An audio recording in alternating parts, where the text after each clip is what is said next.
Let's be real, Ramadan for reverts can be very lonely. I already am doing this by myself. I don't know anything, and I want it to feel like a special time, and it's just not for me, especially.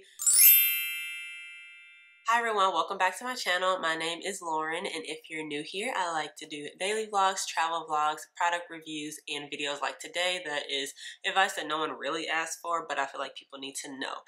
And today we're going to be talking about Ramadan. In this video, you're going to get to know me as a Muslimah, and at the end, I'm going to give you 5 tips on how I make Ramadan special, or how you can make Ramadan special, especially from a revert perspective. I don't know what the pause was. Yeah, anyway. So go ahead and click that subscribe button so we can go ahead and get into this video. Okay. This is who this video is for. It's for people who have just taken their Shahada recently, and this is their first Ramadan coming up in literally like less than 2 weeks. What? Crazy. Anyway, this is for you if you have been Muslim for a while, but you're still just looking for ways to really make Ramadan like hype, you know. And then this is also a video for you if you're just curious and you just want to know what I'm going to talk about. What I'm basically saying is this video is for my fellow reverts out there. If you don't know, a revert in Islam is what we call someone who has converted to Islam, but we say revert because we believe that everyone was born Muslim, but they converted to something else, whatever they were raised, and when they take their Shahada again, or when they take their Shahada, they are reverting back to what they already were. So there is the term revert. Anyway, this video is a little bit different for me because I realized I've never actually introduced myself as a Muslimah on my channel, and I think that's kind of intentional. I just wasn't ready to talk about it, or I was worried about, I don't know, what people would say, and usually that's not my thing. Like, I don't care, but I don't know. Islam is touchy for me sometimes because I don't know. But we're here to change that. So anyway, I kind of want you guys to get to know me as your friendly neighborhood Muslimah revert. Okay. So I converted to Islam in December of 2018, but I didn't actually like nail it in that this was something that I was choosing and it was for me until about Ramadan 2020. So I had about a year where I was like, yeah, I believe, but I'm still kind of like, you know. So 2020 is when I was like, okay, this is for real. This is me now. Okay. Eventually, at some point on my channel, I do plan on doing a full like why I converted to Islam story, but this is not that today. But I just want to let you know that like I have been Muslim for a while, but I still consider myself a new Muslim because I don't know everything, and I mean no one does, but I still have a lot to learn, and I'm still trying to get comfortable in this new identity, you know? Now that you know just a tiny bit about like when I converted and things like that, let's get into the Ramadan stuff. Let's be real, Ramadan for reverts can be very lonely, and it's supposed to be a special time, but sometimes it really can bring us down because we're trying to figure out all these new things and we don't have really anyone to share it with, so we're just out here on our own. I know that feeling, so that's why I'm making this video, to kind of give you some tips and hopefully help anyone out there who is going through their first Ramadan and they don't maybe have a big support system to help them feel like, okay, something to get excited for.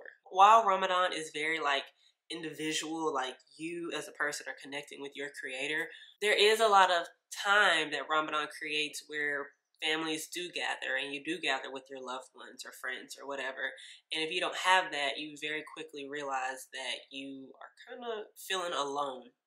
So like during iftar, sahur, you're waking up before the whole house, or maybe you're just up, you know, like it gets you out of routine, and it can make you feel, you know, if you know, you know, and hopefully you don't know, but if you do, I feel you. For me, it was really frustrating not knowing some of the traditions that people were doing, or, you know, things that you're supposed to do during Ramadan, and I was just like, this is too much. I already am doing this by myself. I don't know anything, and I want it to feel like a special time, and it's just not for me, especially growing up Christian. you know, that feeling you get when it's like after Thanksgiving and it's Christmas time. The stores start decorating and decoration. The holiday music comes on. Everybody's wearing all the colors, red, green. You see the trees, and like even if you don't celebrate, you still feel it's very nostalgic, warm, holly jolly, like Christmas spirit on overload.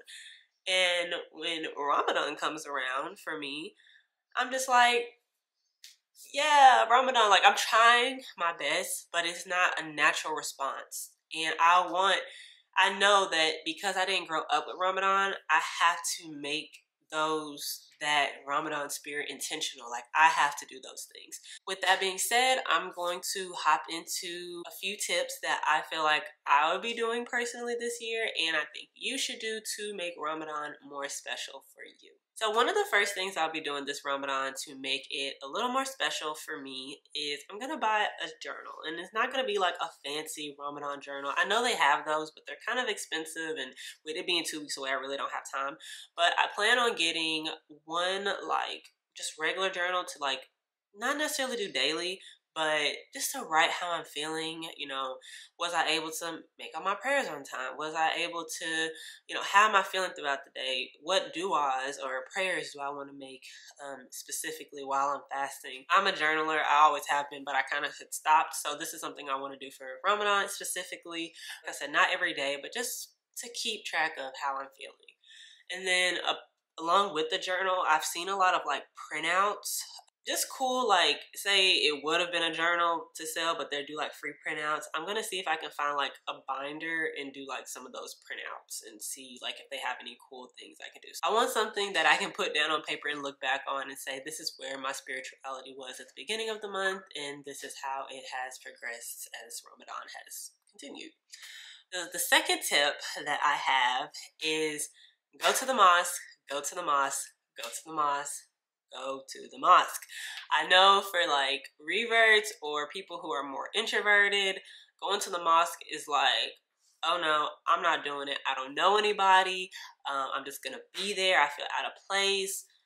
Listen, just try. I know even if you've had maybe like a bad experience, you know, maybe go again and see if it's just, you know, maybe that was just an off day. I know for introverts, or it can be a lot, but I promise Ramadan is like the best time to go to the mosque because so many people are there.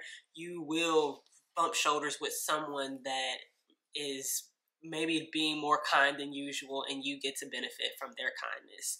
Today's the 14th of March, so a lot of mosques will have like pre-Ramadan events. They probably have been having them all of March, but that way you can kind of get to know people before Ramadan, because I want to say for the last 2 years, I have not spent the first iftar night, so the first night where we break our fast, I have not spent that alone. I've spent it either at a restaurant or at someone's home that they've invited me, and they didn't even know me like that. Go to the mosque, you will meet people, and get in those WhatsApp groups. Sometimes bigger mosques will even have special things just for converts. I know the mosque that I was attending, they had like, I think every Wednesday or Thursday night, they have converts iftar during Ramadan. And I did meet some good people there. So, and if you don't live in a town that has a really big masjid, maybe you can do virtual events. I know a lot of bigger mosques do that. So just try to find a mosque that is doing more events during Ramadan. So another thing I would recommend for like going to the mosque would be try to go to the Tawreeh, T-A-R-A-W-E-E-H. I'll put it up here, but those night prayers that happen during Ramadan, try to go to those. Like, you may not meet a whole bunch of people because you're in the act of praying, but just feeling like you're not alone is really nice. And if you can't go every day, which I definitely didn't go every day, I went mostly on Fridays because I could stay out longer and stuff like that. Go to the mosque and just be around other people who are having hopefully the same intentions of you to make prayer and just please their creator. So do that. Third tip I would say to make Ramadan special would be to decorate. Now, I'm sure if you are looking for tips for Ramadan, you've seen this one. This is something that I personally have not done since I have been Muslim, was decorate, just because like more recently I'm not like living in my own space, so it's like I don't want to put up my Muslim stuff, and that's not what everybody's doing. So I'm just like, ugh, I want to do this one because I do like to decorate, but we'll see. We'll see on this one. The most I'll do for sure is change my wallpaper on my phone. So I feel like this could boost the Ramadan spirit, but I'm kind of like making a note to myself that I should really do this one too. Fourth tip for making Ramadan just a little bit more special is set small intentions. I know that with Ramadan, at least for me, I told you guys earlier, I got very overwhelmed with all the things I felt like I should be doing because this is such a blessed month. I should get all the rewards. Like, it's just so many things that you can do. You don't want to overwhelm yourself and burn out, because that is real. What I would recommend is set a small goal for the month, whether it be memorizing an ayah, or making all your prayers on time, or dressing more modestly, and that goes for both men and women, or giving up a habit that's not that favorable, but thinking about it in the long run and not just for the month of Ramadan. Like, set an intention. For me personally, I think this month, this Ramadan, I want to really focus on memorization in both Arabic and English. I can add them to my like prayer rotation. My goal is more on the Quran, but if you want to do more modest, like, this is a great month, sisters, to try to wear hijab, try to dress more modestly. I think I'm going to make a whole video about that this month because I needed that when I was going through it with hijab. But anyway, so just try to set an intention and start small. And if you want to add this and add that and that, do it. But don't feel like you have to do all the things at one time. Okay? And then my fifth and final tip for making Ramadan a little bit more special would be dress up for Eid. I know for some years I have and some years I haven't, but this year I want to dress up for Eid. I want to, like, if you like buying clothes and buying new outfits, now is the time. Now is the time to splurge. That's just my opinion. If you're gonna buy some clothes, buy it during Eid to look nice, because if you have the means, and if you don't have the means to buy a whole new outfit, just look your best on Eid day and plan for it early, because best believe a lot of people already have their Eid outfits. And if you're like me, who's waiting to the last minute, you might be out of luck. I'm going to try my best to find something. If any modest clothing company wants to sponsor that, hey, hit me up. But yes, dress up for Eid. Put on your best and look your best, feel your best, because you have worked hard the whole month of Ramadan. You deserve to celebrate and feel good. I know you say, okay, well, I'll dress up for Eid, but I don't have anywhere to go. Prepare for this. So you have the whole month, or you knew Ramadan was coming up. Try to take the day off of work if you can.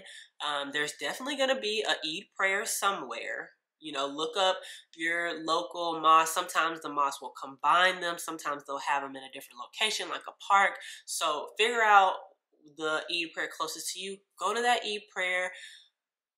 Hopefully during the month of Ramadan, you meet some people that you can maybe go out to eat with afterwards.